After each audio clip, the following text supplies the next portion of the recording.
I found Muhammad in the Bible, and many false prophets shall rise and shall deceive many. Based.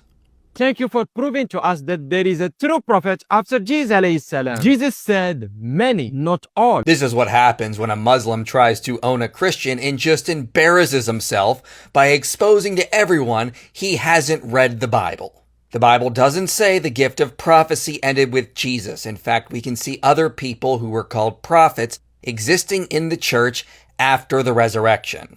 This is why we're called to look out for false prophets, like Muhammad.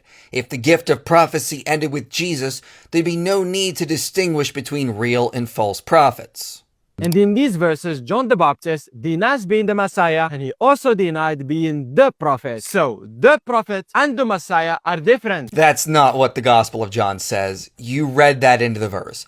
John the Baptist denying that he is the Messiah and the prophet does not mean that they are different people.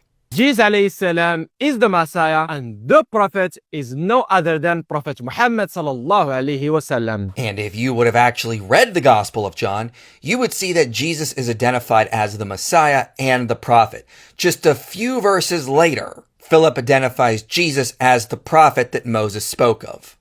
Other people also identify Jesus as the prophet, and Jesus directly says Moses wrote about him, and in John 12:49, Jesus references Deuteronomy 18:18 when referring to his own ministry.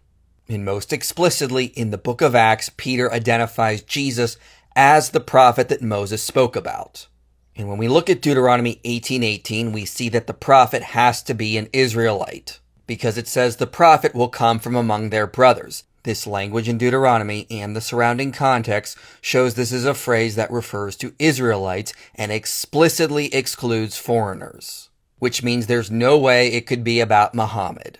And this is one of the many reasons we know Islam is false, because Surah 7 claims we can find Muhammad in our Torah and Gospel. And when we look, we can see that is laughable nonsense. Therefore, it follows that Islam is false.